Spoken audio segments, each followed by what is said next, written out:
നമസ്കാരം. Casting couch എന്ന് മലയാളികൾ വളരെ നേരത്തെ മുതൽ കേട്ടു തുടങ്ങിയതാണ്. മലയാള സിനിമയിൽ ശോഭിക്കണമെങ്കിൽ നമ്മുടെ നായികമാർക്ക് അഭിനയശേഷി മാത്രം പോരാ, കിടപ്പറ കൂടി പങ്കിടേണ്ട ഗതികേടിൽ ആണ് അവർ. ഇക്കാര്യം നേരത്തെ തന്നെ തുറന്നു പറഞ്ഞ നടിമാർ നിരവധിയുണ്ട്. അവരൊക്കെ പക്ഷേ ഒറ്റപ്പെട്ടുപോയി. മലയാള സിനിമയെ അടക്കി ഭരിക്കുന്ന പവർ ഗ്രൂപ്പ് അവരെ അകറ്റി നിർത്തി. അതിനിടെയായിരുന്നു മലയാള സിനിമയിലെ ഒരു നടി അതിക്രൂരമായി ആക്രമിക്കപ്പെട്ടത്. അതിനു പിന്നിലും സിനിമാ മേഖലയിൽ തന്നെയുള്ളവർ എന്ന കണ്ടെത്തലിലേക്കാണ് എത്തിയത്. ഇതേ തുടർന്നായിരുന്നു സിനിമയിൽ സ്ത്രീകൾ നേരിടുന്ന പ്രതിസന്ധികളും ചൂഷണവും പഠിക്കാൻ ഹേമ കമ്മിറ്റിയെ നിയോഗിച്ചത്. കമ്മിറ്റിയുടെ കണ്ടെത്തലുകൾ ഏറെ ഞെട്ടിക്കുന്നതാണ്. വർഷങ്ങളോളം ഇരുട്ടിൽ തപ്പിയ സർക്കാർ ഈ റിപ്പോർട്ട് നിയമ നടപടികൾക്ക് ശേഷം പുറത്തുവിടേണ്ടി വന്നു. ആ റിപ്പോർട്ട് പുറത്തു വരുമ്പോൾ ഞെട്ടിക്കുന്ന പല വിവരങ്ങളും ഇതിനോടകം തന്നെ നമ്മൾ കേൾക്കുകയും ചെയ്തു. എന്നാൽ ഇന്ന് പുറത്തു വന്ന വാർത്ത ഹേമ കമ്മിറ്റി റിപ്പോർട്ടിലെ കൂടുതൽ പേജുകൾ ഒഴിവാക്കപ്പെട്ടു എന്നുള്ളതാണ്. അതായത് വിവരാവകാശ കമ്മീഷൻ നിർദ്ദേശിച്ചതിനപ്പുറം കൂടുതൽ പേജുകൾ വെട്ടിമാറ്റപ്പെട്ടു. എന്തിനാണ് സർക്കാർ അങ്ങനെ ആ പേജുകൾ ഒഴിവാക്കിയത്? ആ പവർ ഗ്രൂപ്പിൻ്റെ സമ്മർദ്ദത്തിന് സർക്കാർ വഴങ്ങിയോ? സിനിമയിൽ സ്ത്രീകളുടെ രക്ഷകരായി അവതരിക്കുന്ന നായകന്മാർ തന്നെയാണോ സിനിമാ മേഖലയിലെ വില്ലന്മാർ? പൊതുസമൂഹത്തിൻ്റെ സംശയങ്ങൾ പലതാണ്. വിശദമായി പരിശോധിക്കാം. സ്പോട്ട് ലൈവിലേക്ക് എല്ലാ പ്രേക്ഷകർക്കും സ്വാഗതം.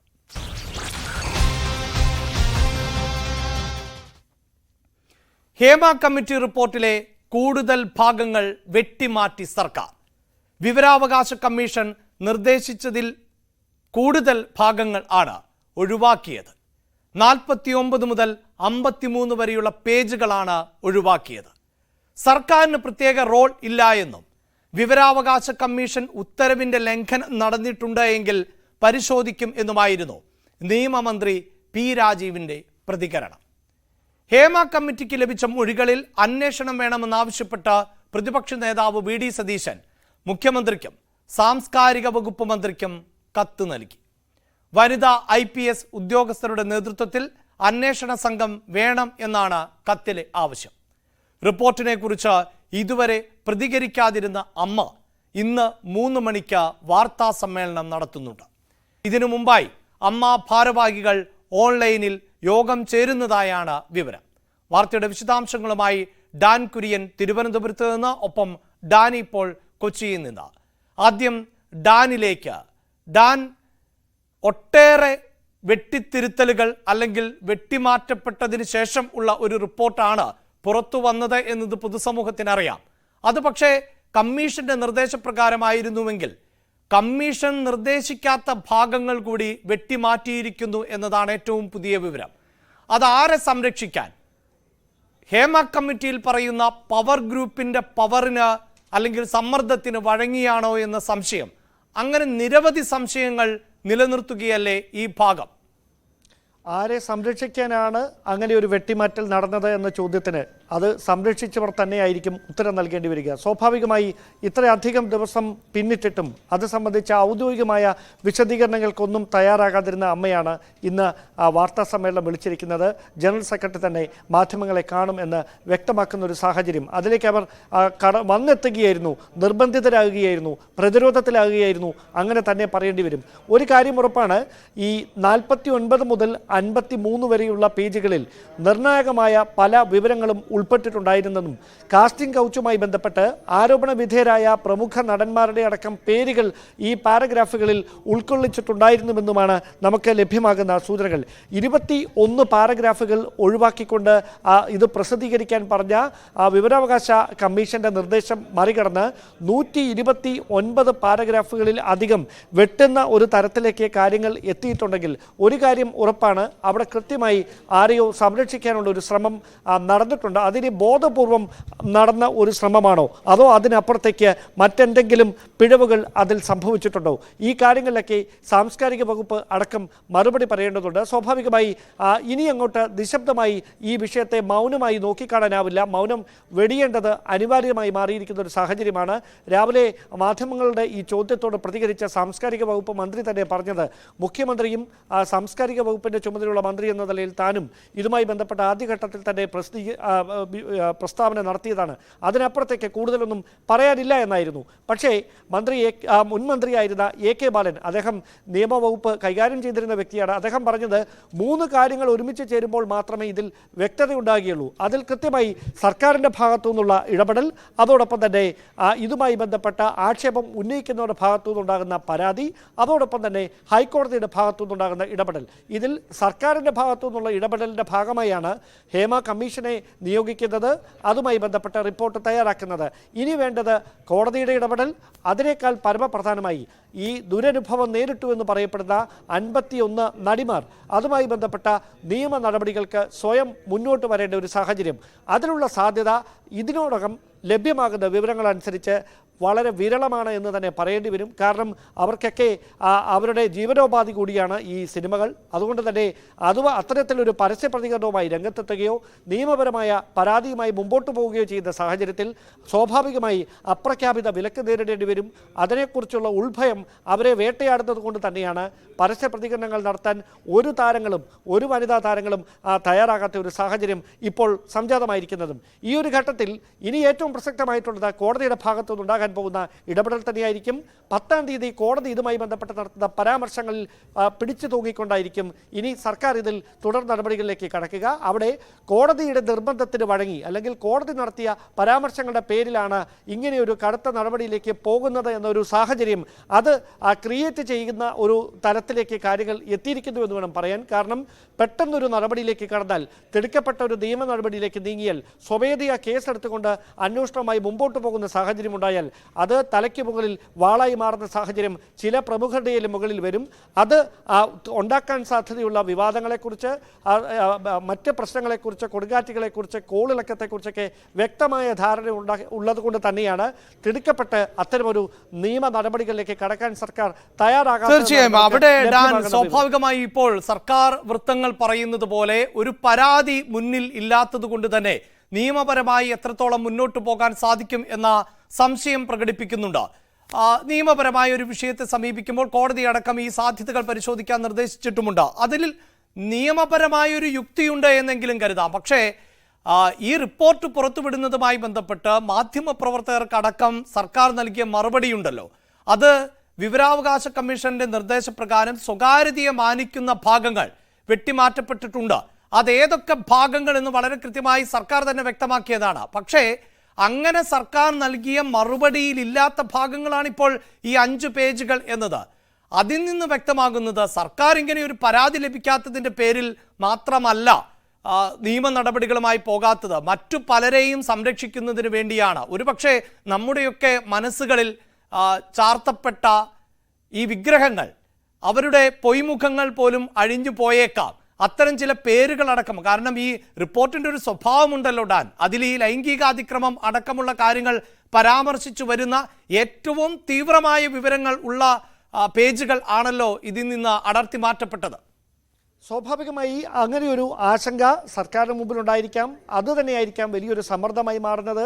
അതുകൊണ്ട് തന്നെയായിരിക്കാം സ്വമേധയാ കേസെടുക്കാനുള്ള എല്ലാ സാധ്യതകളും മുന്നിൽ നിന്നിട്ടും അതുമായി ബന്ധപ്പെട്ട അങ്ങനെയൊരു നടപടിയിലേക്ക് കോടതിയുടെ ഭാഗത്ത് നിന്ന് കേസെടുക്കാം എന്ന തരത്തിലുള്ള പരാമർശം കോടതിയുടെ ഭാഗത്ത് നിന്ന് കഴിഞ്ഞ ദിവസം ഉണ്ടായിട്ടും കൃത്യമായി അങ്ങനെ ഒരു നീക്കത്തിലേക്ക് സർക്കാർ കടക്കാതിരിക്കുന്നതിന് കാരണങ്ങൾ ഒരുപാടുണ്ട്. അതിൽ ഏറ്റവും പ്രധാനപ്പെട്ട കാര്യം ചില പ്രമുഖരുടെയെങ്കിലും പൊയ്മുഖങ്ങൾ അഴിഞ്ഞു വീണേക്കാം എന്ന ഏറ്റവും നിർണായകമായ കാര്യം തന്നെയാണ്. അത് ചലച്ചിത്ര രംഗത്ത് തന്നെ ഉണ്ടാക്കാൻ പോകുന്ന ഒരു പ്രശ്നമല്ല, സാംസ്കാരിക രംഗത്ത് തന്നെ അത് വലിയൊരു ചർച്ചകൾക്ക്, വിവാദങ്ങൾക്ക് തിരികൊളുത്തുന്ന നടപടിയായി മാറുമെന്ന കാര്യത്തിൽ സംശയമൊന്നും വേണ്ടതാനും. പക്ഷേ ഏതെങ്കിലും വിധേനെ ഈ റിപ്പോർട്ടിൽ പരാമർശിക്കപ്പെട്ടിരിക്കുന്ന ആരോപണ വിധേയരുടെ പേരുകൾ പുറത്ത് പരസ്യമായി പറയപ്പെടുന്ന, പുറത്ത് വെളിവാക്കപ്പെടുന്ന ഒരു സാഹചര്യം ഉണ്ടായാൽ തുടർന്നങ്ങോട്ട് ഇപ്പോൾ തുടരുന്ന ഒരു മൗനം ഇപ്പോൾ തുടരുന്ന ഒരു സാവകാശം അതൊന്നും അങ്ങനെ ലഭിക്കുകയില്ല. അതിൽ നടപടി എടുത്തേ മതിയാകുകയുള്ളൂ. അത്തരമൊരു സാഹചര്യത്തിലേക്ക് തന്നെയാണ് കാര്യങ്ങൾ എത്തിക്കൊണ്ടിരിക്കുന്നത്. അതുകൊണ്ട് എത്ര സമയത്തിനകത്ത് അങ്ങനെയൊരു പേരുകൾ പുറത്തു വരുന്ന ആരോപണ വിധേയരുടെ പേരുകൾ പുറത്തു വരാനുള്ള സമയപരിധി അത് മാത്രം ഇനി നോക്കിയാൽ മതി. കാരണം ആ പേരുകൾ പുറത്തു വരുമെന്ന് തന്നെയാണ് നമുക്ക് ലഭ്യമാകുന്ന സൂചനകൾ. അതിലൂടെ ഏത് തരത്തിലായിരിക്കും സർക്കാരിൻ്റെ ഭാഗത്തു നിന്ന്, ആഭ്യന്തര വകുപ്പിൻ്റെ ഭാഗത്തു നിന്ന്, പോലീസിൻ്റെ ഭാഗത്തു നിന്നൊക്കെ തുടർ നീക്കങ്ങൾ ഉണ്ടാകുക, തുടർ നടപടികൾ ഉണ്ടാകുക എന്നതാണ് ഏറ്റവും ശ്രദ്ധേയമായിട്ടുള്ള കാര്യം. ഇതിനോടകം തന്നെ ക്രമസമാധാന ചുമതലയുള്ള ADGPക്ക് പ്രതിപക്ഷ യുവജന സംഘടനകൾ നൽകിയ പരാതി സംസ്ഥാന പോലീസ് മേധാവി ഷെയ്ഖ് ദർബേ സാഹിബ് കഴിഞ്ഞ ദിവസം കൈമാറിയിരുന്നു. അതിനുശേഷം അടിയന്തരമായ നടപടികൾ സ്വീകരിക്കാനാണ് നിർദ്ദേശം നൽകിയിരിക്കുന്നത്.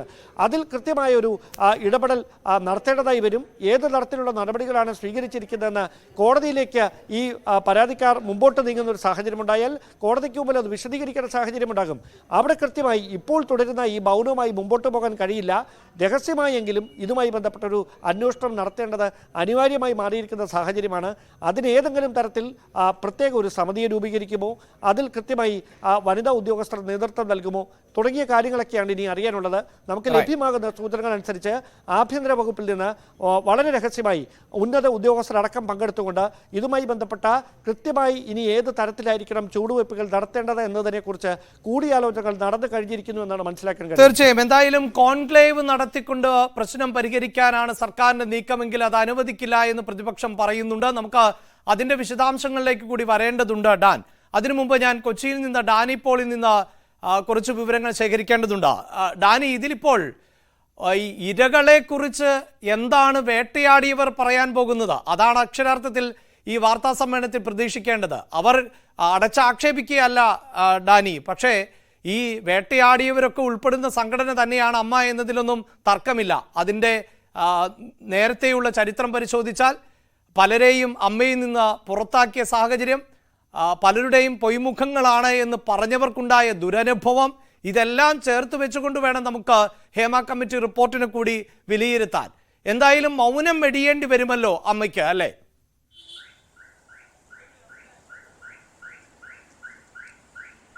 അഭിലാഷ, മൗനം വെടിയേണ്ടി വരുന്നത് ചുറ്റുപാടുമുള്ള സാഹചര്യങ്ങൾ, അതിൻ്റെ ഒരു സമ്മർദ്ദമെല്ലാം കൊണ്ടാണ്. അല്ല എങ്കിൽ ഈ മൗനം ഇനിയും തുടരുമായിരുന്നു. അതിൽ യാതൊരു തർക്കവുമില്ല. അതിൽ എത്ര കാലം വേണം എന്നത് മാത്രമായിരുന്നു നിശ്ചയം. അത് എല്ലാ ഭാഗങ്ങളിൽ നിന്നുമുള്ള സമ്മർദ്ദമേറുന്നു. എന്തുകൊണ്ട് പേരുകൊണ്ട് അമ്മ എന്ന് പറയുന്നൊരു സംഘടന അത് എന്തുകൊണ്ടാണ് ഈ രീതിയിലേക്ക് മാറ്റപ്പെടുന്നത്? എന്തുകൊണ്ട് അവർ പറയാനായിട്ട് കാര്യങ്ങൾ വിസമ്മതിക്കുന്നു? അവർ ആരെയാണ് സംരക്ഷിക്കാൻ ശ്രമിക്കുന്നത്? ഒരു ഭാഗത്ത് സർക്കാരിനു മേലുള്ള സമ്മർദ്ദം അതിശക്തമാകുന്നു. പ്രതിപക്ഷം ഒരു രാഷ്ട്രീയ ആയുധമാക്കി തന്നെ ഇത് മാറ്റിയെടുത്തിട്ടുണ്ട്, അതിലൊരു സംശയവുമില്ല. കാരണം പല രീതിയിലുള്ള ആക്ഷേപങ്ങൾ സർക്കാരിനെതിരെ ഉയർന്നു വരുന്നു. അപ്പോൾ അതിലൊന്നുകൂടി ഈ രീതിയിലേക്ക് മാറ്റപ്പെടുന്നു. അപ്പോൾ അത്തരമൊരു സമ്മർദ്ദം ലഘൂകരിക്കുകയെങ്കിലും ചെയ്യേണ്ടതിന് ഇത് അമ്മയോ അല്ലെങ്കിൽ സിനിമാ രംഗത്തുള്ള മറ്റു സംഘടന, ഏറ്റവും പ്രധാനപ്പെട്ടത് താരസംഘടനയായ അമ്മ തന്നെയാണ്. കാരണം ഇവരുടെ ഈ മൗനം തന്നെയാണ് എല്ലാവരും ചോദ്യം ചെയ്യുന്നത്. അതുകൊണ്ട് കൃത്യമായി ഇവർക്ക് ഉത്തരം നൽകാനുള്ളൊരു ബാധ്യതയെല്ലാം ഉണ്ട്. അപ്പോൾ അവർക്ക് തീർച്ചയായും ഇതിന് ഉത്തരം പറഞ്ഞ് മതിയാവൂ. ഈ കമ്മിറ്റി റിപ്പോർട്ട് പുറത്തു വന്ന ദിവസം പറഞ്ഞത്, ജനറൽ സെക്രട്ടറി പറഞ്ഞത് ഇതൊന്ന് പഠിക്കട്ടെ എന്നാണ് പറഞ്ഞത്. അതിന് ആ ദിവസങ്ങൾ പിന്നീട് ഇങ്ങോട്ട് പല കോണിൽ നിന്നും പരസ്യമായിട്ട് ഈ രീതിയിൽ എന്തുകൊണ്ട് ഉത്തരം പറയുന്നില്ല എന്ന ചോദ്യങ്ങൾ അത് സർക്കാരിനെ കൂടി പ്രതിക്കൂട്ടിലാക്കുന്ന ഒരു സാഹചര്യം തന്നെയായിരുന്നു. അത് കൃത്യമായി അടിവരയിടേണ്ടതാണ്. കാരണം ഇവരുടെ മൗനം സർക്കാരിന് കൂടി അത് എതിരായി വരുന്നു എന്ന രീതിയിലേക്ക് വന്നിരുന്നു. ഈ ഘട്ടത്തിലാണ് ഇപ്പോൾ അമ്മയ്ക്ക് വാതുറക്കേണ്ടി വരുന്നൊരവസ്ഥയിലേക്ക് കാര്യങ്ങൾ എത്തുന്നത്. അവർക്ക് ഇത് സംബന്ധിച്ച് എന്താണ് പറയുവാനുള്ളതെന്നാണ്. കാരണം ഇനി ഈ റിപ്പോർട്ട് കയ്യിൽ വന്നിരിക്കുന്ന റിപ്പോർട്ട് സംബന്ധിയായിരിക്കും അവർക്ക് കാര്യങ്ങൾ മനസ്സിലാക്കിയിട്ടുണ്ട് എന്ന രീതിയിലെല്ലാം തന്നെ പറഞ്ഞു പോവുക. പക്ഷേ അതിനുമപ്പുറം മറ്റൊന്നുകൂടി അഭിലാഷ ശ്രദ്ധയിൽ വരേണ്ടതുണ്ട്. കാരണം ഇത് കോടതിയുടെ കൂടി പരിഗണനയിലേക്ക് വന്നിട്ടുണ്ട് എന്നതാണ്. കാരണം ഇത് ഒരു പൊതു താല്പര്യ ഹർജി മൂലം കോടതിയിലേക്ക് വന്നിട്ട് അതിൽ ക്രിമിനൽ കേസ് എടുക്കേണ്ട ഘട്ടങ്ങൾ ക്രിമിനൽ കേസ് എടുക്കണമെന്ന് ആവശ്യപ്പെട്ടുകൊണ്ട് തന്നെയാണ് വന്നത്. കോടതി ആ ഹർജി നിരാകരിച്ചില്ല. പകരം മറ്റു ചില ചോദ്യങ്ങൾ സർക്കാരിനോട് വളരെ സുപ്രധാനമായി ചോദിച്ചു. ഇതിൽ നടപടികൾ എടുക്കേണ്ടതല്ലേ, എന്താണ് ഇതിൽ തുടർ നടപടികൾ ഉണ്ടാകാൻ പോകുന്നത് എന്ന് ചോദിച്ചു. അതോടൊപ്പം തന്നെ ഇതൊരു സാമൂഹ്യപരമായ ഒരു വിഷയം കൂടിയല്ലേ, തൊഴിലിടങ്ങളിലല്ലേ സ്ത്രീകൾക്ക് നേരിടേണ്ടി വന്നിരുന്നൊരു ദുരവസ്ഥയല്ലേ ഈ കമ്മിറ്റി റിപ്പോർട്ടിലടക്കമുള്ളത്. അപ്പോൾ ഇത്തരം കാര്യങ്ങളിൽ എന്ത് നടപടികളാണ് സ്വീകരിക്കേണ്ടത് എന്നതടക്കമുള്ള കാര്യങ്ങൾ ചോദിക്കുകയും ഒപ്പം തന്നെ വളരെ നിർണായകമായി സീൽ ചെയ്ത കവറിൽ ഇതിൻ്റെ ആ റിപ്പോർട്ട് എഡിറ്റ് ചെയ്യാത്ത, പേജ് നീക്കം ചെയ്യാത്ത, മുഴുവൻ പേരുകളുമുള്ള ഈ റിപ്പോർട്ട് പൂർണ്ണമായും സീൽ ചെയ്ത കവറിൽ കോടതിക്ക് മുന്നിലേക്ക് സമർപ്പിക്കാൻ ആവശ്യപ്പെട്ടിട്ടുണ്ട്. കോടതി അതിൽ അത്തരം കാര്യങ്ങൾ തെളിവുകൾ പരിശോധിച്ച് തീരുമാനമെടുക്കണമെന്നതാണ് ഹർജിക്കാരൻ്റെ ആവശ്യം. ഈ ആവശ്യത്തിന്മേലാണ് കോടതി ഇടപെടുന്നത്. ഈ മുഴുവൻ പേരുകളും മുഴുവൻ തെളിവുകളുമായാണ് കോടതി രേഖകൾ പരിശോധിക്കുന്നത്. ആ കേസ് ഇനി അടുത്ത മാസം 10-ാം തീയതി പരിഗണിക്കുമ്പോൾ കോടതിക്ക് മുന്നിൽ ഇത്തരം തെളിവുകൾ കൂടിയെത്തുകയാണ്. അപ്പോൾ എന്താണ് ഈ കാര്യത്തിൽ ഹേമ കമ്മിറ്റി റിപ്പോർട്ടിൽ കോടതിക്ക് ഇടപെടാൻ കഴിയുന്നതിൻ്റെ മുഴുവൻ സാധ്യതകളിലേക്കുമാണ് ആ വാതിലുകൾ തുറന്നിടുന്നത് എന്ന കാര്യത്തിൽ സംശയമില്ല.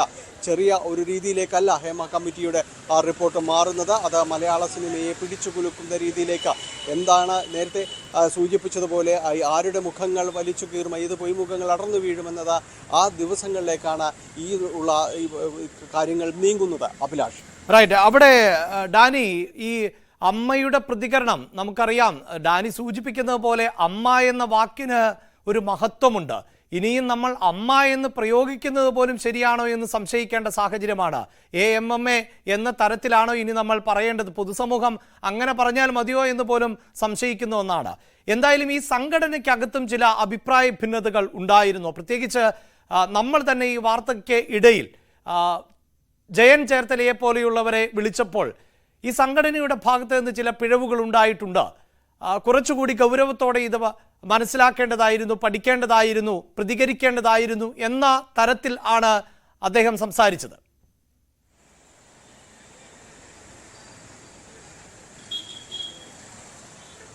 അഭിലാഷ്, ആ രീതിയിൽ തന്നെയായിരുന്നു ചിലരുടെ പ്രതികരണങ്ങൾ വരുന്നത്. ഒപ്പം തന്നെ ഓർക്കുക, അദ്ദേഹത്തിൻ്റെ പ്രതികരണങ്ങൾ WCCയും ചേർത്ത് നിർത്തിയാണ് അദ്ദേഹം സംസാരിക്കുന്നത്. കാരണം അവരുടെ കൂടി ഒരു എഫർട്ട് കൊണ്ടാണ് ഈ റിപ്പോർട്ട് വരുന്നത്, ഈ റിപ്പോർട്ടിലേക്ക് കാര്യങ്ങൾ എത്തുന്നത്, ഇത് വെളിച്ചം കാണുന്ന ഒരവസ്ഥയിലേക്ക് അടക്കം പോകുന്നത് അവരുടെ കൂടി ശ്രമഫലമാണെന്ന് അദ്ദേഹം ശ്ലാഘിക്കുകയുണ്ടായി. അത് മാറി വരുന്ന, അല്ലെങ്കിൽ അമ്മയ്ക്കകത്ത് ചില മാറ്റങ്ങൾ സംഭവിക്കുന്നുണ്ട്, കാഴ്ചപ്പാടുകളിൽ മാറ്റമുണ്ട് എന്ന് സൂചിപ്പിക്കുന്നത് തന്നെയാണ്. ഒരു തർക്കവും അത്തരം കാര്യങ്ങളില്ല. കാരണം ഈ രീതിയിലല്ല ഇത് എല്ലാവരും അതൊരു ജനാധിപത്യ സംഘടനയുടെ വിളനിലമെന്നെല്ലാം തന്നെ അമ്മയുടെ തെരഞ്ഞെടുപ്പും കാര്യങ്ങളും എല്ലാം പറയുമ്പോൾ നമുക്ക് എല്ലാവർക്കും അറിയാവുന്ന ഒരു കാര്യമുണ്ട്. ആരൊക്കെ ആകണം ഭാരവാഹി സ്ഥാനങ്ങളിൽ എന്നത് അവർ നിശ്ചയിക്കപ്പെട്ട കാര്യങ്ങളിലേക്ക് മാത്രമേ, നിശ്ചയിക്കപ്പെട്ട ആളുകളെ കടന്നു വരുന്നുള്ളൂ. അതിലിപ്പോഴാണ് കൂടുതലേക്ക് ഒരു തെരഞ്ഞെടുപ്പിൻ്റെ ഒരു ഭാഷയിലേക്കെല്ലാം ഈ അടുത്ത ഘട്ടത്തിൽ മാത്രമാണ് മാറിയത്. പലപ്പോഴും അത് ഒരു ചെറിയൊരു ആൾക്കൂട്ടം നിയന്ത്രിക്കുന്ന രീതിയിലേക്കെല്ലാം തന്നെ വന്നിരുന്നു. അത് നമ്മൾ ഈ പറയുന്നത് പോലെ 15 പേരടങ്ങുന്ന ഒരു പവർ ഗ്രൂപ്പ് എന്നെല്ലാം തന്നെ വിശേഷിപ്പിക്കാവുന്ന രീതിയിലേക്ക്, അവരുടെ ഒരു സമഗ്രാധിപത്യത്തിലേക്ക് മലയാള സിനിമാ രംഗത്തെ മുഴുവൻ സംഘടനകൾ, അത് നിർമ്മാതാക്കളായാലും സംവിധായകരുടെയും സാങ്കേതിക വിദഗ്ധരുടെയും നടീനടന്മാരുടേതായാലും അത്തരം എല്ലാവരെയും നിയന്ത്രിക്കുന്ന രീതിയിലേക്ക് അത്തരം ഈ പവർ ഗ്രൂപ്പിന് വലിയ രീതിയിലേക്ക് മേൽക്കൈ നേടാനായിട്ട് സാധിച്ചിട്ടുണ്ട്. അവരുടെ ഈ അപ്രമാദിത്വം തന്നെയാണ് തച്ചുടയ്ക്കാൻ ആ രീതിയിലേക്ക് കാര്യങ്ങൾ പോകുന്നത്. ഒരുപക്ഷെ ഹേമ കമ്മിറ്റിയുടെ റിപ്പോർട്ട് അത്തരം ഒരു പവർ ഗ്രൂപ്പിൻ്റെ ഒരു അവസാന വാചകം എഴുതിയേക്കാമെന്നാണ് പ്രതീക്ഷിക്കുന്നത്. എന്തായാലും അമ്മയുടെ പ്രതികരണം ഇത്തരം കാര്യങ്ങളിൽ നിർണായകമാണ്. വൈകാതെ തന്നെ അമ്മയുടെ ഒരു പ്രതികരണത്തിലേക്ക് തന്നെ നമുക്ക് കേൾക്കാൻ കഴിയും. പക്ഷേ അവർ ഏത് രീതിയിലാണ് ഇതിനെ കാണുന്നത് എന്നത് മറ്റൊരു വിഷയം തന്നെയാണ്. കാരണം ഇപ്പോൾ വന്നിരിക്കുന്ന, മനസ്സിലാക്കാൻ കഴിയുന്ന റിപ്പോർട്ടിൽ ആരുടെയും പേരോ പരാമർശങ്ങളോ ഒന്നും തന്നെയില്ല. അപ്പോൾ ഇത്തരം കാര്യങ്ങളിൽ അവ്യക്തതയോ മറ്റു എന്തെങ്കിലും പറഞ്ഞ് നിൽക്കുവാനുള്ള ഇപ്പോൾ ഒരു മറുപടിക്ക് എല്ലാവരും പ്രതീക്ഷിക്കുന്നുണ്ട്. അത്തരം ഒരു മറുപടി പറഞ്ഞു എന്ന് പറയാൻ വേണ്ടി മാത്രമായി വാർത്താ സമ്മേളനം വിളിക്കുകയാണോ എന്നതും നമ്മൾ കാണേണ്ടിയിരിക്കുന്നു. തീർച്ചയായും മലയാള സിനിമയിലെ പവർ ഗ്രൂപ്പിന്റെ സമ്മർദ്ദം, ആ പവർ കട്ട് ആണോ നടന്നത് ഈ റിപ്പോർട്ടിൽ എന്നത് തന്നെയാണ് പരിശോധിക്കപ്പെടുന്നത്. വീണ്ടും ഡാൻ ഇവിടെ പ്രതിപക്ഷം എടുത്തിട്ടുള്ള ഒരു സ്റ്റാൻഡ്, പ്രതിപക്ഷം പറയുന്നത് ഇത് കോൺക്ലേവ് കൊണ്ട് ഒതുക്കി തീർക്കാനാണ് എങ്കിൽ അത് അംഗീകരിക്കില്ല എന്നാണ്. കോൺഗ്രസ് കഴിഞ്ഞ ദിവസം തന്നെ നിലപാട് വ്യക്തമാക്കിയിട്ടുണ്ട്. യുവജന സംഘടനകൾ, വനിതാ സംഘടനകളൊക്കെ രംഗത്ത് വരുന്നു. മാത്രവുമല്ല, ഇതിനിപ്പോൾ സർക്കാർ പറയുന്ന യുക്തി എന്നത് ആരും പരാതി നൽകിയിട്ടില്ലല്ലോ എന്നുള്ളതാണ്. പക്ഷെ സിനിമാ മേഖലയിൽ ഉള്ള മറ്റു ചിലർ അടക്കം, ഇപ്പോൾ ആഷിഖ് അബുവിനെ പോലെയുള്ള ആളുകൾ അടക്കം ചോദിച്ചത്, സർക്കാരാണല്ലോ ഇങ്ങനെ ഒരു കമ്മിറ്റിയെ നിയോഗിച്ചത്, ആ കമ്മിറ്റിയോട് പരാതി പറയുന്നുവെങ്കിൽ അത് സർക്കാരിനോട് പരാതി പറയുന്നതിന് തുല്യമല്ലേ എന്ന ചോദ്യം കൂടി ഉയരുന്നുണ്ട് സിനിമാ മേഖലയിൽ നിന്നടക്കം. അപ്പോൾ പ്രതിപക്ഷം ഈ വിഷയത്തെ വളരെ ഗൗരവമായി തന്നെ നോക്കിക്കാണുന്നുണ്ട്. സർക്കാർ ഏതെങ്കിലും തരത്തിൽ കണ്ണടയ്ക്കാൻ ശ്രമിച്ചാലോ അല്ലെങ്കിൽ ചേർത്തിരുത്തി ചർച്ച ചെയ്ത് പരിഹരിച്ചുകൊണ്ട് ഇതിനൊരു പരിഹാരം കണ്ടെത്തുക എന്നതുകൊണ്ട് ഇന്നലകളിൽ ചെയ്ത തെറ്റ് അത് തെറ്റായി തന്നെ പൊയ്ക്കൊള്ളട്ടെ, അവരൊന്നും ശിക്ഷിക്കപ്പെടേണ്ടതില്ല ഇനി അത് ചെയ്യാതിരുന്നാൽ മതി എന്ന ഒരു സൊല്യൂഷനിലേക്ക് പോകാൻ സർക്കാർ ശ്രമിച്ചാൽ അത് അംഗീകരിക്കപ്പെടില്ല എന്നല്ലേ മനസ്സിലാക്കേണ്ടത്? സ്വാഭാവികമായി രണ്ട് സാധ്യതകൾ തെളിയപ്പെടുകയാണ്. അതിലൊന്ന് ഇപ്പോൾ അഭിലാഷ് സൂചിപ്പിച്ച പോലെ നിലവിൽ ലഭ്യമായ റിപ്പോർട്ടിൻ്റെ അടിസ്ഥാനത്തിൽ ഇതിനോടകം ഉണ്ടായിട്ടുള്ള കാലങ്ങളായി നിലനിന്നിരുന്ന ഈ ദുരനുഭവങ്ങൾ നേരിടേണ്ടി വരുന്ന ആളുകൾ അങ്ങനെ ദുരനുഭവങ്ങൾ ഉണ്ടാകാനിടയായ സാഹചര്യങ്ങൾ ഇനി അങ്ങോട്ട് ഇല്ലാതാക്കി സുതാര്യത ഉറപ്പുവരുത്തുന്നതിനു വേണ്ടിയുള്ള തുടർ നടപടികൾ സ്വീകരിക്കുക സ്വാഭാവികമായി ഏറ്റവും പ്രായോഗികമായി അനിവാര്യമായി ചെയ്തെടുക്കേണ്ട കാര്യം തന്നെയാണത്. അതിലൊരു തർക്കവുമില്ല. അതെന്തായാലും ചെയ്യുക തന്നെ വേണം. പക്ഷേ അടിയന്തരമായി പ്രഥമ പരിഗണന അർഹിക്കുന്ന കാര്യം ഇതിനോടകം ആ ദുരനുഭവം നേരിട്ട ആളുകൾക്ക് അതിന് കാരണക്കാരായവർക്കെതിരെ എന്ത് തരത്തിലായിരിക്കും നമ്മുടെ നിയമ സംവിധാനങ്ങൾ ഉറപ്പുവരുത്തുന്ന കൃത്യമായ നിയമം അനുസരിച്ച് നടപടിയെടുക്കാൻ തയ്യാറാകുക എന്ന ചോദ്യമാണ്. അവിടെയാണ് സ്വമേധയാ കേസെടുക്കാനുള്ള തുടർ നീക്കങ്ങളിലേക്ക് സർക്കാർ കടക്കുന്നത്. കാലതാമസം നേരിടുന്ന ഒരു സാഹചര്യത്തിലേക്ക് കാര്യങ്ങൾ എത്തിയിരിക്കുന്നത് ഒരുപക്ഷെ അതുണ്ടാക്കാനിടയുള്ള ചലനങ്ങളെക്കുറിച്ച് കൃത്യമായ ബോധ്യമുള്ളത് കൊണ്ടായിരിക്കാം. അവിടെയായിരിക്കും കോടതിയുടെ ഭാഗത്തുനിന്നുണ്ടാകാൻ പോകുന്ന ഇടപെടൽ നിർണായകമാകുക. ഒരു കാര്യം ഉറപ്പാണ്, പരാതിക്കാർ ഏതെങ്കിലും പോലീസ് സ്റ്റേഷനിൽ കൊണ്ടുപോയി നൽകുന്ന പരാതിയുടെ അടിസ്ഥാനത്തിൽ നടപടിയെടുക്കാനായി കാത്തിരിക്കുകയാണെങ്കിൽ ഈ റിപ്പോർട്ടിൽ പൊടി പിടിച്ചിരിക്കുക മാത്രമേ ഉണ്ടാകുകയുള്ളൂ. അതിനപ്പുറത്തേക്ക് ഒന്നും ഉണ്ടാകാൻ പോകുന്നില്ല. കാരണം അങ്ങനെ ഏതെങ്കിലും ഒരു വ്യക്തി പരാതിയുമായി രംഗത്തെത്തുന്ന സാഹചര്യം ഉണ്ടായാൽ സ്വാഭാവികമായി അവരും കൃത്യമായി തന്നെ ഒരു വിലക്ക് നേരിടുന്ന ഒരു സാഹചര്യമുണ്ടാകും. അത് പ്രത്യക്ഷത്തിലായിരിക്കത്തില്ല, അനൗദ്യോഗികമായി അവരും ഒറ്റപ്പെടുന്ന സാഹചര്യമുണ്ടാകും, അവരും വേട്ടയാടപ്പെടുന്ന സാഹചര്യമുണ്ടാകും. ഇതിനു മുമ്പ് അങ്ങനെ ഒരു ദുരനുഭവം നേരിട്ട ആളുകൾ ഏതൊക്കെ പ്രതിസന്ധികളിലൂടെ കടന്നുപോയോ അതേ പ്രതിസന്ധികളായിരിക്കും അവരെയൊക്കെ കാത്തിരിക്കുന്നത്. അതിനെക്കുറിച്ച് കൃത്യമായ ബോധ്യമുള്ളത് കൊണ്ട് തന്നെയാണ് ഇത്ര ഗൗരവതരമായ വിഷയമായിട്ടും അതിൽ ഉൾഭയം മൂലം പരാതി നൽകാൻ അവരാരും തയ്യാറാകാതിരുന്നത്. എന്നിട്ടും ഹേമ കമ്മീഷന് മുമ്പിൽ എങ്ങനെ അവർ കൃത്യമായി വെളിപ്പെടുത്തൽ നടത്തി എന്ന ചോദ്യത്തിന് ഏറ്റവും പ്രസക്തമായിട്ടുള്ള ഉത്തരം ഒരു തരത്തിലും അവരുടെ പേര് വിവരങ്ങൾ പുറത്തു പോവുകയില്ല എന്നും അതുമായി ബന്ധപ്പെട്ട ഏറ്റവും കൃത്യമായ സൂക്ഷ്മ നിരീക്ഷണത്തിൻ്റെ ഭാഗമായാണ് റിപ്പോർട്ട് കൃത്യമായി ടൈപ്പ് ചെയ്ത് തയ്യാറാക്കുന്നത് ജസ്റ്റിസ് ഹേമ തന്നെ ആയിരിക്കുമെന്ന് ഉറപ്പുവരുത്തിയതും ഒരു സ്റ്റെനോഗ്രാഫർ വഴി പോലും ഈ വിവരങ്ങൾ പുറത്തു പോകാതിരിക്കാനാണ്. അത്രയ്ക്കും അതീവ രഹസ്യ സ്വഭാവത്തോടെ നൽകിയ റിപ്പോർട്ടിൻ്റെ വിശദാംശങ്ങളാണ് ഇപ്പോൾ പുറത്തു വന്നുകൊണ്ടിരിക്കുന്നത്. ഒരു കാര്യം ഉറപ്പാണ്, ഈ 49 മുതൽ 53 വരെയുള്ള പേജുകളിൽ കൃത്യമായി കാസ്റ്റിംഗ് കൗച്ചുമായി ബന്ധപ്പെട്ട് സ്വാഭാവികമായി പ്രമുഖ നടിമാർക്കടക്കം നേരിടേണ്ടി വന്ന ദുരനുഭവങ്ങളും അതുമായി ബന്ധപ്പെട്ട തെളിവുകളെക്കുറിച്ചടക്കം വ്യക്തമായി പരാമർശിച്ചിരുന്നു. ആ വിവരങ്ങൾ കൂടി പുറത്തു വരുന്ന സാഹചര്യമുണ്ടായാൽ കൃത്യമായി അത് സിനിമാ മേഖലയെ തന്നെ പ്രതിസന്ധിയിലാക്കുന്ന തരത്തിലേക്ക് അനിശ്ചിതത്വത്തിലേക്ക് തള്ളിവിടുന്ന തരത്തിലേക്ക് കാര്യങ്ങൾ എത്തുമായിരുന്നു. അതിനെക്കുറിച്ച് സർക്കാരിന് കൃത്യമായ ബോധ്യമുണ്ട്. ഈ പവർ ലോബി എന്ന് വിളിക്കുന്ന കൃത്യമായ 15-അംഗ സംഘത്തിനും അതിനെക്കുറിച്ച് ബോധ്യമുണ്ട്. അതുകൊണ്ട് തന്നെ അത് വരരുത്, ആ വിവരങ്ങൾ പുറത്തു വരരുത് എന്നത് ഏറ്റവും കൂടുതൽ അനിവാര്യതയായി മാറിയത് ആ പവർ ലോബിക്കാണ്. അതുകൊണ്ട് തന്നെയാണ് ആ പവർ ലോബിയുടെ സമ്മർദ്ദം അത് സർക്കാരിന് മുമ്പിലും വലിയൊരു വെല്ലുവിളിയായി മാറുന്നത്. എനിക്ക് തോന്നുന്നു ഏറ്റവും പ്രധാനമായി എടുത്തു പറയേണ്ട കാര്യം ഈ ഏതെങ്കിലും ഒരു താരത്തെ ഇതിൻ്റെ പേരിൽ വേട്ടയാടുക എന്നതിനപ്പുറത്തേക്ക് ഈ പവർ ലോബിക്ക് മലയാള സിനിമാ രംഗത്ത് ചലച്ചിത്ര രംഗത്തുള്ള നിർണായകമായ സ്വാധീനം അതിനെ മരവിപ്പിക്കുക എന്നൊരു കൃത്യമായ ലക്ഷ്യം കൂടി ഈ 51 നടിമാർക്കുണ്ട്. അതിൻ്റെ ഭാഗമായിട്ടാണ് അവരിങ്ങനെ തങ്ങളുടെ കൈവശം ഈ ബോംബുണ്ട് എന്നൊരു ഭീഷണി അതങ്ങനെ തന്നെ കാലങ്ങളായി ഇപ്പോൾ കുറച്ചധികം നാളുകളായി തുടർന്നുകൊണ്ടിരിക്കുന്നത്. അതുകൊണ്ട് അവരുടെ പ്രവർത്തനത്തെ നിർജ്ജീവമാക്കാൻ ഈ പവർ ലോബിയെ ഫ്രീസ് ചെയ്യാൻ ഇപ്പോഴുണ്ടായിരിക്കുന്ന ഈ വിവാദങ്ങൾ കൊണ്ട് കഴിയുമെന്നൊരു പ്രതീക്ഷ കൂടി അവർക്കുണ്ട് എന്നാണ് നമുക്ക് വിലയിരുത്താൻ കഴിയുന്നത്. തീർച്ചയായും പരാതി ലഭിക്കാതെ നിയമ നടപടികളുമായി എങ്ങനെ മുന്നോട്ട് പോകും എന്ന് ചോദിക്കുന്ന അതേ സർക്കാർ തന്നെയാണ് ഹേമ കമ്മിറ്റി റിപ്പോർട്ടിലെ ഏറ്റവും പ്രധാനപ്പെട്ട ഭാഗങ്ങൾ, ആവശ്യപ്പെടാത്ത ഭാഗങ്ങൾ വെട്ടിമാറ്റിയിട്ടുള്ളത്. അതാരെ സംരക്ഷിക്കാൻ, എന്തിന് എന്ന ചോദ്യത്തിന് വളരെ കൃത്യമായ മറുപടി നമ്മുടെ സർക്കാർ സംവിധാനങ്ങൾ നൽകേണ്ടതുണ്ട്. വളരെ പെട്ടെന്ന് ഇതേ വാർത്തയിലേക്ക് തിരികെ എത്താം ഇടവേളയ്ക്ക് ശേഷം. ഹേമ കമ്മിറ്റി റിപ്പോർട്ടിലെ കൂടുതൽ ഭാഗങ്ങൾ വെട്ടിമാറ്റപ്പെട്ടിരിക്കുന്നു എന്നുള്ളതാണ്. കമ്മീഷൻ നിർദ്ദേശിച്ചതിനേക്കാൾ കൂടുതൽ ഭാഗങ്ങളാണ് വെട്ടിമാറ്റിയത്. 49 മുതൽ 53 വരെയുള്ള പേജുകൾ എന്തിനു വെട്ടിമാറ്റി എന്ന ചോദ്യം ആണ് മുന്നിൽ നിൽക്കുന്നത്. അതേസമയം ഹേമ കമ്മിറ്റി റിപ്പോർട്ട് പുറത്തു വരികയും പൊതുസമൂഹം വലിയ തോതിൽ ഇത് ചർച്ച ചെയ്യുകയും ചെയ്യുന്ന പശ്ചാത്തലത്തിൽ ഇപ്പോൾ അമ്മയുടെ ഭാരവാഹികൾ അടിയന്തരമായി യോഗം ചേരുന്നുണ്ട്. ഇന്ന് ഉച്ചയ്ക്ക് ശേഷം 3 മണിക്ക് അമ്മ ഭാരവാഹികൾ വാർത്താ സമ്മേളനം നടത്തുവാനുള്ള സാധ്യത കൂടിയാണ് കാണുന്നത്. കൊച്ചിയിൽ നിന്ന് ഡാനി ഇപ്പോൾ തുടരുന്നുണ്ട്. ഡാനി, താരങ്ങളെ ആരാധനയോടെ ആദരവോടെയൊക്കെ നോക്കിക്കാണുന്നവർ ആണ് മലയാളികൾ. പക്ഷേ അതൊന്നും അനീതിക്ക് അല്ലെങ്കിൽ സ്ത്രീകളെ ഉപദ്രവിക്കുന്നതിന്, അവരെ ചൂഷണം ചെയ്യുന്നതിനുള്ള അനുമതി പത്രമല്ല. എത്ര വലിയ താരമാണ് എങ്കിലും നീതികേട് കാണിച്ചാൽ അത് മുഖത്തു നോക്കി ചോദിക്കുന്ന സമൂഹം കൂടിയാണ് നമ്മുടേത്. അതുകൊണ്ട് തന്നെ ഇനിയും മൗനം തുടരുക എന്നത് ഈ താരസംഘടനയ്ക്ക് യോജിക്കുന്ന ഒന്നല്ലല്ലോ. ഏത് തരത്തിലാണ് യോഗം നടക്കുന്നത്, അല്ലെങ്കിൽ ആരൊക്കെയാണ് യോഗത്തിൽ പങ്കെടുക്കുന്നത് എന്നതൊക്കെ സംബന്ധിച്ച വിവരങ്ങൾ ലഭ്യമാകുന്നുണ്ടോ?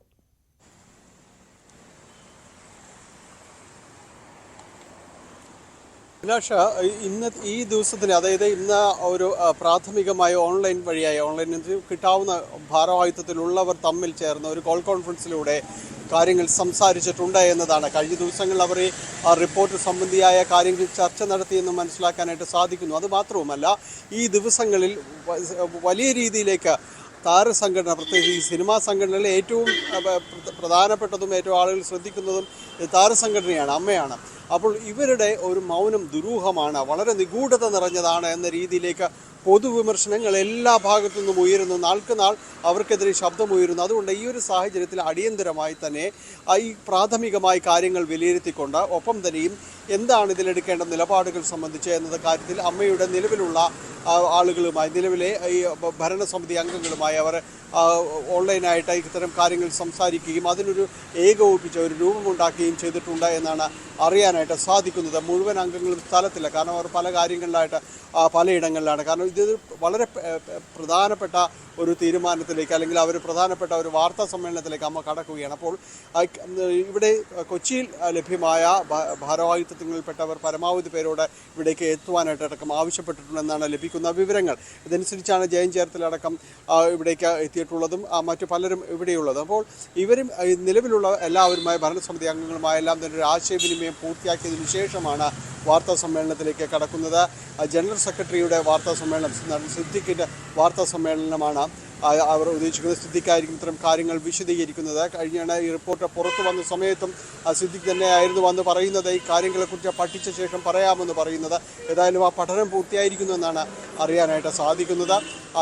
അതിനുശേഷമുള്ള ഒരു പ്രതികരണം, ഇത് കാര്യങ്ങളിൽ ഏത് രീതിയിലേക്കാണ് പോകുന്നത്, നിലവിൽ ഉയരുന്ന വിമർശനങ്ങൾ, എല്ലാ ഭാഗത്തു നിന്നും ഉയരുന്ന വിമർശനങ്ങൾ, ഇതെല്ലാം തന്നെ മനസ്സിലാക്കി ഉൾക്കൊണ്ട് തന്നെയാണ് പ്രാഥമികമായ ഒരു ചർച്ചയടക്കം പൂർത്തീകരിച്ചിട്ടുള്ളതെന്നാണ് അറിയാനായിട്ട് സാധിക്കുന്നത്. എന്നാലും അത് ഉൾക്കൊണ്ടുകൊണ്ട് ഒരു വാർത്താ സമ്മേളനത്തിലേക്ക് വൈകാതെ തന്നെ അമ്മ ഭാരവാഹികൾ കടക്കുകയാണ്. അത് വളരെ നിർണായകമാണ്. ഹേമ കമ്മിറ്റി റിപ്പോർട്ടിൽ ഇത് സംബന്ധിയായ കാര്യങ്ങളിൽ ഏറ്റവും ഗുരുതര പരാമർശമുള്ളതെല്ലാം തന്നെയും തന്നെ അമ്മ അംഗങ്ങൾക്ക് എതിരെ തന്നെയാണ് എന്ന കാര്യത്തിൽ സംശയങ്ങളൊന്നുമില്ല.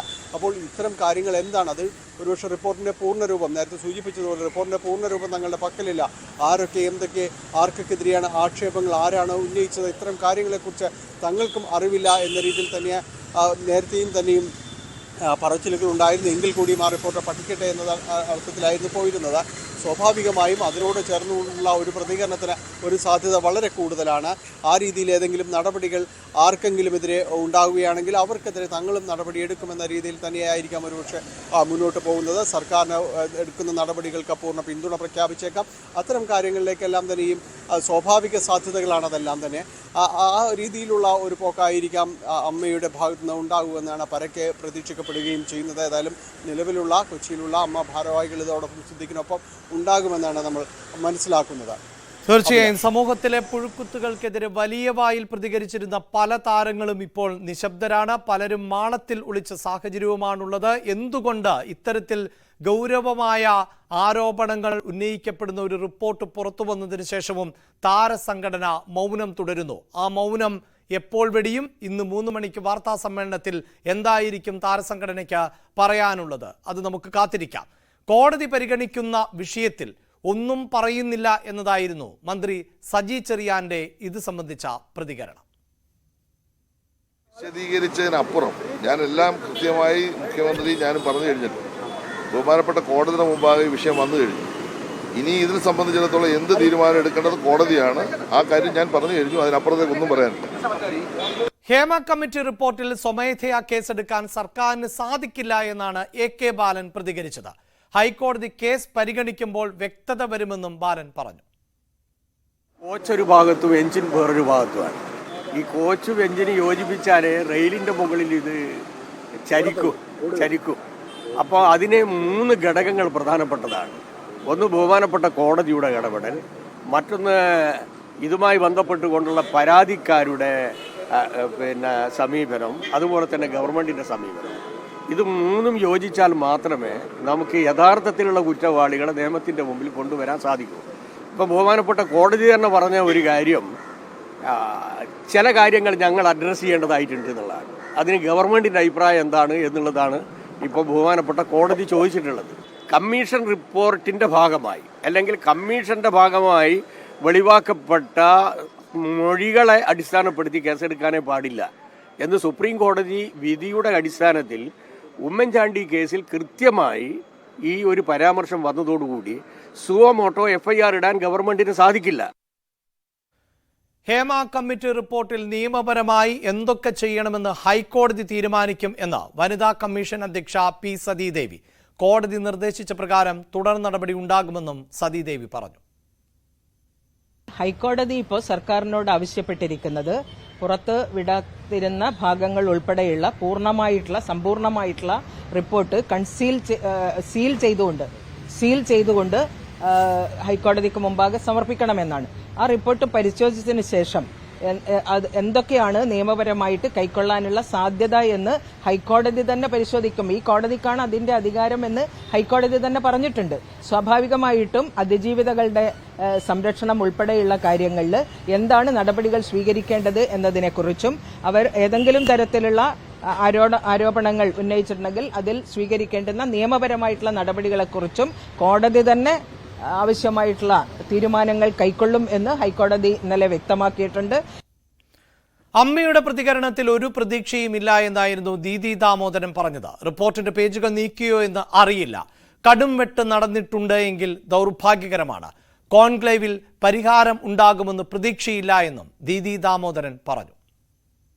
അവര് കൃത്യമായിട്ട് ഉത്തരവാദിത്വത്തോടെ അതിനെന്തെങ്കിലും നടപടിയെടുക്കുമെന്നാണ് നമ്മൾ പ്രതീക്ഷിക്കുന്നത്. പിന്നെ ഇതിപ്പോൾ നമ്മളോട് തന്നെ, അതായത് WCC ഇത്രയൊക്കെ ചെയ്തു എന്ന് നിങ്ങൾ തന്നെ വായിക്കുന്നുണ്ട്. അതിൽ മൊഴി കൊടുത്ത സ്ത്രീകളൊക്കെ ശരിക്കും അവർ ജീവൻ തന്നെ ഇത് വെച്ചിട്ട് പറഞ്ഞ മൊഴികളാണ്. അതൊക്കെ ഉണ്ടായിട്ടും നിങ്ങൾ അപ്രോച്ച് ചെയ്യാത്തത് വളരെ പ്രിവിലേജ്ഡ് ആയിട്ട് ഇപ്പോഴും മിണ്ടേണ്ടതില്ല എന്നുള്ളത്, ദാറ്റ് ഇറ്റ്സ് ഓക്കെ എന്നാണ് നമ്മൾ വിചാരിക്കുന്നത്. അത് ഓക്കെ അല്ല, it is not just okay. അവിടെയുള്ള ആൾക്കാരെ നിങ്ങൾ ഇതേപോലെ പോവുകയോ ചോദിക്കുകയോ ചെയ്യാത്തത് വളരെ കഷ്ടമാണ്, ഖേദകരമാണ്. ഈ വലിയ ആൾക്കാർ എല്ലാത്തിനെ പറ്റിയും പറയാറുണ്ടല്ലോ, ഉദ്ഘാടനങ്ങൾക്ക് വരാറുണ്ടല്ലോ. ഇങ്ങനെ ഒരു കാര്യത്തെപ്പറ്റി അവർ സംസാരിക്കേണ്ടെന്നാണോ? സിനിമയിലെ ആരും, പ്രബല സ്ഥാനത്തിരിക്കുന്ന ആരും കമന്റ് ചെയ്യേണ്ടെന്ന് പറയുന്നത് നിങ്ങൾ ഈ കാണിക്കുന്ന ശുഷ്കാന്തി അവരെ നേരെ കാണിക്കണം എന്നാണ് എൻ്റെ റിക്വസ്റ്റ്. അത് എല്ലാവരുടെയും ഉത്തരവാദിത്വമാണ്. അവിടെ മൊഴി കൊടുത്തത് WCC മാത്രമൊന്നുമല്ല. ഇത് നേരത്തെ പറഞ്ഞ പോലെ ഒരു ക്രൈം എന്ന് പറഞ്ഞാൽ സ്റ്റേറ്റിന്റെ റെസ്പോൺസിബിലിറ്റിയാണ്. അതിന്റെ റെസ്പോൺസിബിലിറ്റി സ്റ്റേറ്റിന് തന്നെയാണ്. അതിന്റെ കൂടെ WCCക്ക് ഇതുകൊണ്ട് കാര്യങ്ങൾ അവസാനിപ്പിക്കാൻ പറ്റില്ലല്ലോ. നമ്മളും പോകുന്നേ ഉള്ളൂ. എപ്പോഴും ഈ ബോൾ നമ്മളെ കോർട്ടിൽ വന്നിട്ട് WCC എന്ത് ചെയ്യുന്നു, ഒരു വിധത്തിൽ അതൊരു കോംപ്ലിമെന്റ് ആണ്. കാരണം നമ്മളത് കൂടുതൽ ഉത്തരവാദിത്തപ്പെടുത്തുകയും ആ പേര് നിങ്ങൾക്ക് പ്രതീക്ഷ ചുറ്റുമുള്ളവർക്ക് ഉണ്ടാക്കുന്നു എന്നൊക്കെ പറയുന്നത് ആശ്വാസമാണെങ്കിലും അത് ഭയങ്കര ഓവർ ബർഡനിങ് ആണ്. നിങ്ങൾ വീണ്ടും ചോദിക്കുകയാണ്, ഇതും WCCനെ എന്ത് ചെയ്യും, നിയമപരമായിട്ട് നിങ്ങൾ നീങ്ങുമോ? നിങ്ങൾ ഓരോരുത്തരും ഉത്തരവാദികളല്ലേ അതിൽ? ഇത്ര വലിയ പണം ചെലവാക്കിയിട്ടല്ലേ, നിങ്ങളുടെയൊക്കെ ടാക്സ് മണി കൊടുത്തിട്ടല്ലേ ഇങ്ങനെ ഒരു കമ്മിറ്റി ഉണ്ടാക്കിയത്? നിങ്ങൾക്ക് ഓരോരുത്തർക്കും ചോദിക്കാനുണ്ടല്ലോ. നിങ്ങളെല്ലാവരും, പ്രത്യേകിച്ച് മീഡിയയിൽ വർക്ക് ചെയ്യുന്ന എല്ലാവരും ഒരു പൊട്ടൻഷ്യൽ സിനിമ മേക്കർ ആണല്ലോ, ഫിൽം മേക്കേഴ്സ് അല്ലേ എല്ലാവരും. ഒരുവിധപ്പെട്ട ക്യാമറ കയ്യിൽ പിടിക്കുന്നവരോ എഴുതാൻ കഴിവുള്ളവരോ ഉള്ളിൽ സിനിമ ക്യാരി ചെയ്യുന്നവർ തന്നെയാണ്. നിങ്ങൾക്കൊക്കെ ഉണ്ടല്ലോ ഉത്തരവാദിത്വം. അതെന്തിനാണ് എപ്പോഴും WCC തന്നെ എന്താണ് ചെയ്യാത്തത് എന്ന് ചോദിക്കുന്നത്? അഭ്രപാളികളിലെ നായകന്മാർ മാത്രമല്ല ഇത്തരത്തിൽ വില്ലന്മാരായി മാറിയിട്ടുള്ളത്. ഇപ്പോൾ സമൂഹ മാധ്യമങ്ങളിലെ താരങ്ങളും വില്ലന്മാരുടെ പട്ടികയിലാണ്. ആ വാർത്ത പരിശോധിക്കാം ഇടവേളയ്ക്ക് ശേഷം.